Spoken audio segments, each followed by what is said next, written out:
Cześć, tu Bartek Czeka ze strony universalmemory.pl.com.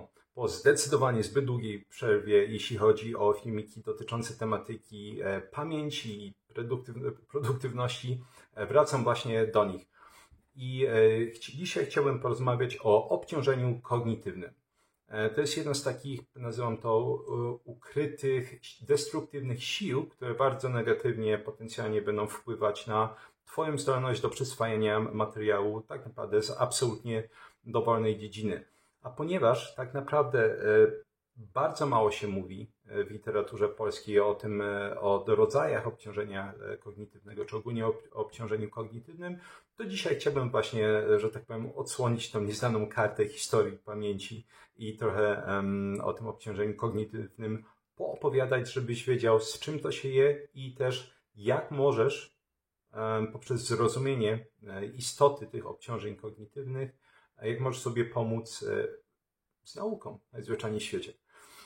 I zacznijmy od początku, to znaczy, czym jest obciążenie kognitywne. Ogólnie obciążenie kognitywne to jest obciążenie poznawcze, to jest taka, że tak powiem, ciut bardziej polska nazwa.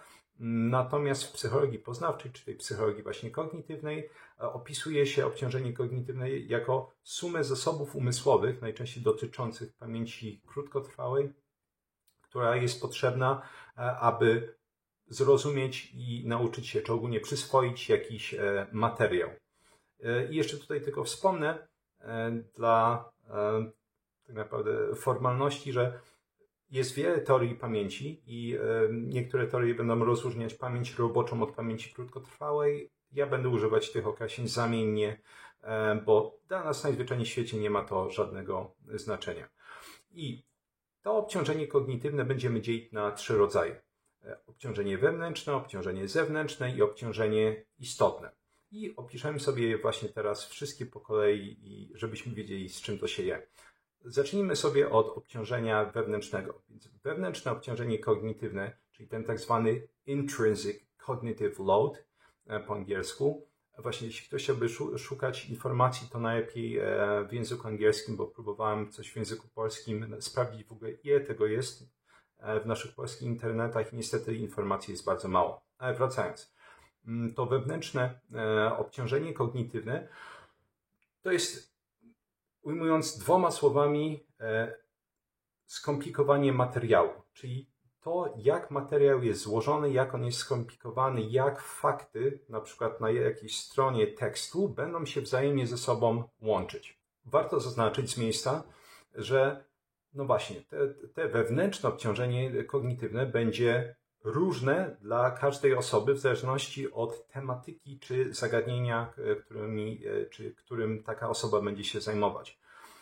Ogólnie dominuje tutaj na pewno taki efekt ekspertyzy, to znaczy, że dla osób, które mają już duże doświadczenie w danej dziedzinie, stopień skomplikowania materiału, a więc to wewnętrzne obciążenie kognitywne jest dużo mniejsze niż dla osób, które są świeżakami.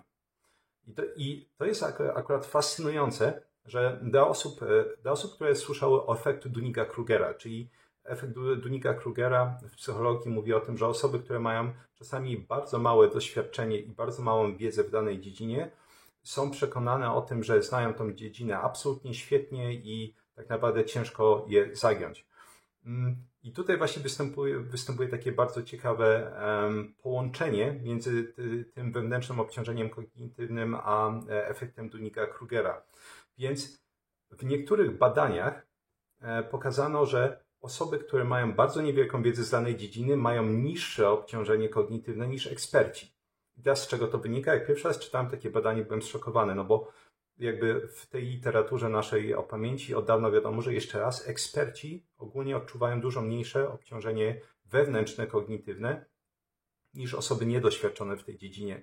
Ale okazuje się, że niektóre badania pokazują, że świeżaki, amatorzy, jakkolwiek by to laicy, jakkolwiek by to nie określać, nie doceniają często stopnia złożoności danego zagadnienia i tym samym odczuwają mniejsze obciążenie wewnętrzne kognitywne niż osoby z doświadczeniem. Także taka ciekawostka. Więc jeszcze raz podsumowując, wewnętrzne obciążenie kognitywne to jest po prostu stopień skomplikowania, stopień złożoności materiału, jak wszystkie elementy się ze sobą jedzą i nie bez powodu jeszcze raz eksperci odczuwają mniejsze obciążenie wewnętrzne kognitywne, bo oni po prostu mają dużo większą bazę wiedzy i tym samym dużo łatwiej im łączyć kropki, tak? To nie jest tak, że muszą po prostu wszystkie te informacje nagle umieszczać w głowie teraz i próbować je łączyć ze sobą. Mnóstwo tych informacji na przykład będzie już dostępnych w ich pamięci, teraz muszą je połączyć z tymi nowymi informacjami, które będą przyswajać. To tyle, jeśli chodzi o wewnętrzne obciążenie kognitywne. Jeśli chodzi o zewnętrzne obciążenie kognitywne, możemy je rozumieć jako sposób przedstawienia materiału oraz też można powiedzieć jednocześnie środowisko, warunki, w którym przedstawiony jest dany materiał, które nie ma jakby nic wspólnego z nauką. I jest to, wiem, rozumiem, brzmi tak trochę maślanie czy niejasno, ale można po prostu powiedzieć, że to są wszystkie procesy niezwiązane bezpośrednio z przyswajaniem materiału, które będą wpływać na naszą uwagę. Czyli po pierwsze, to będzie tyczyło się rozpraszajek. Jakiekolwiek rozpraszajki, cokolwiek, co nas dekoncentruje, będzie automatycznie zwiększać zewnętrzne obciążenie kognitywne. I oczywiście, jeśli chodzi o te rozpraszajki, istnieje wiele klasyków, jak na przykład hałas za oknem, ale też może być to na przykład obecność komórki. Jest mnóstwo badań, które pokazuje, że obecność telefonu komórkowego, nawet jeśli jest wyłączony w pokoju, bardzo często dekoncentruje daną osobę. Na przykład w moim kursie Experts Incubator, jak samodzielnie zdobyć ekspertyzę z dowolnej dziedziny, jest sekcja, w której proszę, żeby ktoś opisał swoje warunki nauki, do których będzie się stosować od danego momentu w kursie. I wiele osób właśnie pisze, że będą wyłączać komórkę i wkładać do szuflady. I moja odpowiedź jest najczęściej komórkę, gdzie najlepiej z pokoju, żeby nie rozpraszała. Więc właśnie mamy obecność komórki, mamy hałas.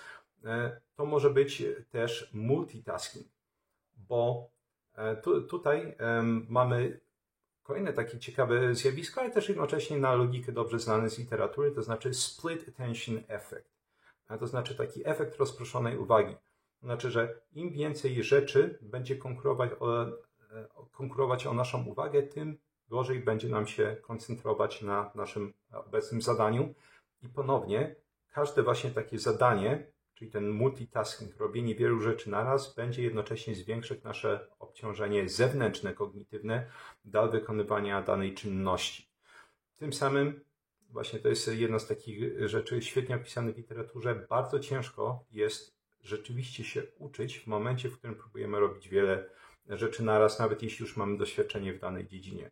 Oczywiście to jest jakby multitasking, to jest osobny temat i są osoby, które sobie lepiej radzą z tym multitaskingiem, natomiast można powiedzieć, nie ma tak naprawdę osób, które dobrze sobie radzą w sytuacjach, w której jest wymagana duża uwaga i mamy do czynienia rzeczywiście z jakimś nowym materiałem w danej dziedzinie. Ostatni rodzaj obciążenia kognitywnego to tak zwane istotne obciążenie kognitywne, a więc tak zwany German Cognitive Load po angielsku. I to obciążenie kognitywne to jest tak naprawdę ilość energii mentalnej i emocjonalnej, którą potrzebujemy, aby przeprocesować, przetworzyć, zakodować informacje i przenieść je do pamięci długotrwałej. I pierwszą rzecz, którą tutaj należy podkreślić, że musimy pamiętać, że ilość naszej energii z dnia na dzień będzie się różnić. Wiele osób, szczególnie jeśli chodzi o tematy medyczne, jak się do mnie zgłasza, to na przykład narzeka, że są dni, kiedy czułem się gorzej. Dla mnie to jest cały czas dosyć szokujące, bo nikt nie czuje się dobrze non-stop. Tak? Są dni, kiedy po prostu mamy zniżkę energii z różnego rodzaju powodów. Tak? Więc jeśli na przykład danego dnia mamy mniej energii, to tym samym można powiedzieć, że te nasze istotne obciążenie kognitywne będzie mniejsze w dosyć sztuczny sposób, bo po prostu mamy mniej dostępnej energii. Jesteśmy w stanie mniej tym samym tej energii spożytkować na łączenie ze sobą informacji, kodowanie ich. Natomiast bardziej podchwytliwą rzeczą jest tutaj brak strategii nauki. To jest coś, o czym pisałem już dosyć dawno temu w jednym z artykułów, który głosi mniej więcej takie hasło, że jednym z najgorszych błędów, które można popełnić w nauce, to jest nie mieć żadnego systemu nauki. Bo brak jakiegokolwiek systemu nauki będzie właśnie bardzo mocno zwiększać to istotne obciążenie kognitywne. Właśnie przez to, że jeśli już mamy na tacy podane jakieś informacje, to teraz pytanie, co my będziemy robić? Ja na przykład mam cały zestaw narzędzi w głowie, dziesiątki różnego rodzaju metod, które jestem w stanie dopasować do materiału, który będę przyswajać. Natomiast jeśli ktoś do tej pory uczy się chaotycznie, nie ma absolutnie żadnego systemu nauki i nie ma znaczenia, czy ten system jest zły, czy on jest dobry, to właśnie w takim przypadku ta osoba będzie miała znacznie podwyższone istotne obciążenie kognitywne, bo nie bardzo będzie wiedziała po prostu, jak zaatakować dany materiał. I teraz, jeśli chodzi o część ciut bardziej praktyczną, co my możemy sobie zrobić, żeby obniżyć te obciążenia kognitywne? Mówimy ogólnie o obciążeniach kognitywnych, nawet nie o jakimś poszczególnym, bo trzeba pamiętać, one działają wszystkie naraz. Znaczy jedno może być niskie, drugie będzie wysokie i to już będzie nam utrudniać naukę. Więc ogólnie jak minimalizować wszystkie rodzaje obciążenia kognitywnego? Po pierwsze, tak jak mówiliśmy sobie przy tym wewnętrznym obciążeniu kognitywnym, zdobywać wiedzę. Tak? Im większa nasza wiedza z danej dziedziny, tym mniejsze będzie nasze obciążenie kognitywne. To świetnie widać, jeśli chodzi o czytanie badań naukowych. Ja oczywiście non-stop pod większością filmików, szczególnie tych dotyczących pogranicza dietetyki, medycyny, umieszczam badania naukowe, ale wiele osób mówi, że nie czytam, bo to jest za ciężkie. I jest to tak naprawdę w pełni zrozumiałe, bo proszę zauważyć, jak skomplikowane jest przeciętne badanie naukowe. Zaledwie jeden paragraf często będzie mieć 5, 6, 7 nieznanych jakichś haseł, może ścieżek metabolicznych i tym samym nawet przeczytanie tego jednego paragrafu będzie już dosyć skomplikowane. Samo to, że to już odbywa się w języku angielskim, będzie dalej podwyższać to wewnętrzne obciążenie kognitywne. Więc pierwszy punkt, jeszcze raz zdobywać wiedzę w danej dziedzinie, to na pewno znacząco pomoże. Punkt drugi, jeden z najważniejszych moim zdaniem, usuwać wszystkie niepotrzebne informacje. To znaczy, jeśli mamy na przykład, nieważne, to może być zdanie, to może być paragraf, to może być definicja, zawsze powtarzam, większość ze słów użytych w definicji czy paragrafie nie jest potrzebnych, one po prostu są używane, bo ktoś to musi czytać i dla takiej osoby powiedzmy, wiadomo, że ten tekst musi jakoś płynąć. Jakby wyjąć wszystkie takie słowa, jak na przykład lub, nie wiem, ponieważ, a zaliż, to tak naprawdę będzie się to dosyć ciężko czytać. Natomiast jeśli my już wiemy, o co chodzi i zaczniemy usuwać wszystkie te niepotrzebne słowa, ten fluff, jak to się mówi po angielsku, taki, że tak powiem, całą zbędność, to właśnie w tym momencie będzie nam dużo łatwiej tak naprawdę, można powiedzieć, odseparować te rzeczy, które są ważne w tym paragrafie, w tym zdaniu, w tej definicji. Idąc dalej. Punkt trzeci to są tak zwane metody czy techniki sygnalizacyjne, które są wszystkim znane, tylko może nie pod tą nazwą. I chodzi tak naprawdę o na przykład podkreślanie tekstu. Może być to kolorowanie tekstu. Są to różnego rodzaju systemy robienia notatek. I ja wprawdzie je bardzo często mocno krytykuję, natomiast krytykuję je tylko i wyłącznie jako metodę, że tak powiem, samej nauki. Jeśli to jest używane, te strategie są używane, by odseparować rzeczy ważne od tych nieważnych, to powiem z miejsca tak, to jest super. Natomiast wciąż wtedy po odseparowaniu trzeba używać rzeczywistych strategii, które pozwolą zapamiętać ten materiał. Jakby samo odseparowanie tych informacji, potem powtarzanie ich w kółko, że to jest to, to jest to, to jest to, nie pomoże absolutnie w żaden sposób w nauce. Czytanie w kółko tego samego w żaden sposób nie ma wpływu na długoterminowe zapamiętywanie informacji i opowiadałem o tym już miesiące temu w jednym filmiku, że jest to zjawisko znane od lat 70., że bierne odtwarzanie informacji, czyli tak naprawdę wyczytywanie, mówienie na głos informacji w żaden sposób nie zwiększa szansy na zapamiętanie informacji. Punkt czwarty to segmentacja wiedzy. To jest coś, co stosuję non-stop, jeśli chodzi o badania. Dosyć dużo osób pytało mnie gdzieś tam w komentarzach w przeszłych filmikach, na przykład jak czytam badanie naukowe i oczywiście to jest jakby temat na osobny filmik, a jedna z rzeczy, którą robię non-stop i że tak powiem poziom mojej wiedzy, jeśli chodzi o jakieś dane dziedziny, w żaden sposób tego nie zmienia, to w momencie, w którym czytam badanie naukowe, bardzo często czytam je fragmentami, albo wręcz wycinam fragmenty i przenoszę je gdzie indziej do notatnika, do Anki i tam dopiero skupiam się na tym paragrafie. I to przypomina mi zawsze tą grę Znajdź Walliego, tak? Że jest po prostu cała plansza ludków i musimy znaleźć tą jedną osobę w morzu bardzo podobnych obrazów. I tak samo wygląda czytanie badań naukowych. Jeśli próbujemy, widząc po prostu zapisaną drobnym drukiem stronę badania naukowego, skupić się na jednym paragrafie, jest to ciężkie, bo no właśnie są te inne rzeczy, które będą walczyć o naszą uwagę, albo, że tak powiem, sam rozmiar tej strony czy całego badania będzie nas przytłaczać. Ale jeśli ktoś nam po prostu daje fragment, czy sami sobie właśnie wyciągamy fragment, robimy segmentację wiedzy i skupiamy się na tym fragmencie, paragrafie czy segmencie, sprawa wydaje się tym razem dużo, dużo łatwiejsza i rzeczywiście tak jest. Więc w przypadku, kiedy zmagamy się szczególnie z dużą ilością materiału, zawsze polecam po prostu wziąć wycinek i uczyć się go osobno, bo wtedy jeszcze raz jakby to obciążenie kognitywne, całościowe będzie zdecydowanie mniejsze. Zasada 5 to jest tak zwany efekt multimediów. I chodzi o przedstawianie wiedzy również w postaci wizualnej, nieważne czy to będzie zdjęcie, czy to będzie filmik, bardzo często pomaga to zmniejszyć obciążenie kognitywne.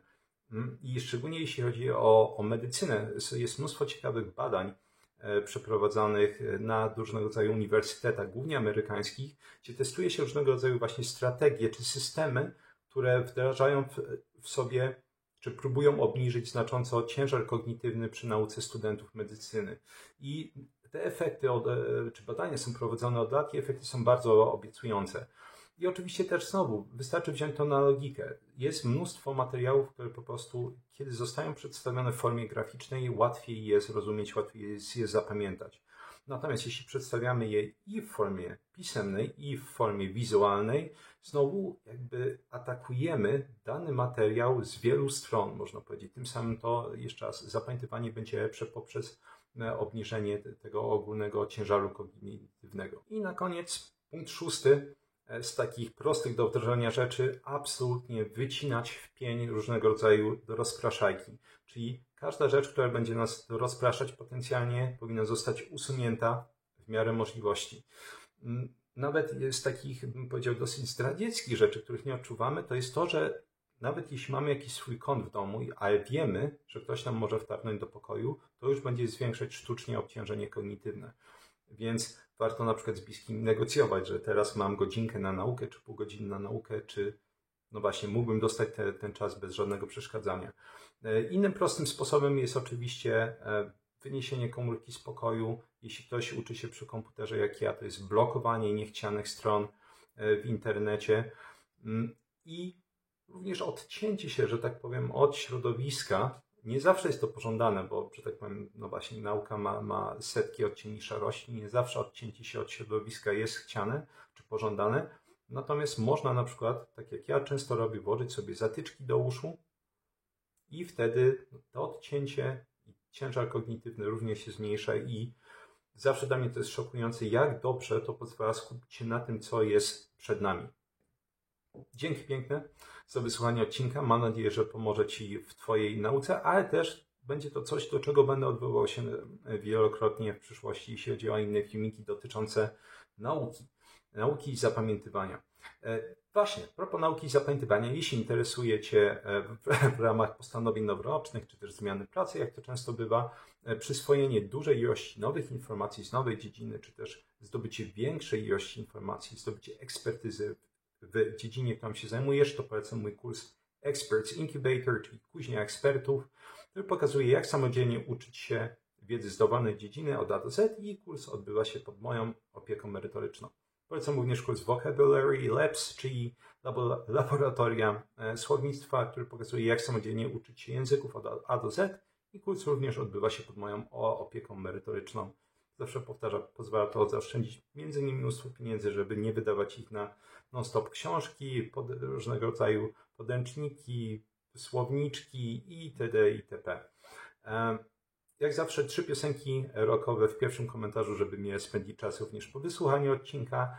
Badania naukowe znajdują się w opisie. Jeśli interesują Cię treści również dostarczane czy publikowane przeze mnie w formacie pisemnym, polecam zapisać się do newslettera. Link znajduje się w opisie na mojej polskiej stronie universeofmarine.pl. I na koniec, jeśli chcesz przyspieszyć tą swoją naukę, jeśli używasz informacji z publikowanych przeze mnie filmików do nauki własnej, poprawy jakości życia swojego i bliskich, polecam zostać patronem kanału, ponieważ wszystkie te informacje są do ściągnięcia dla patronów właśnie w postaci fiszek. Również z tych wszystkich dziesiątek czy minimum 20 paru poprzednich odcinków i również jest do dyspozycji forum, jeśli ktoś chciałby zadać mi pytanie i po prostu, że tak powiem, zwiększyć szansę, że na to pytanie odpowiem, ponieważ już tych komentarzy na kanale jest zbyt dużo, żebym mógł odpowiadać każdemu. Dzięki serdeczne za wysłuchanie odcinka i do usłyszenia w następnym.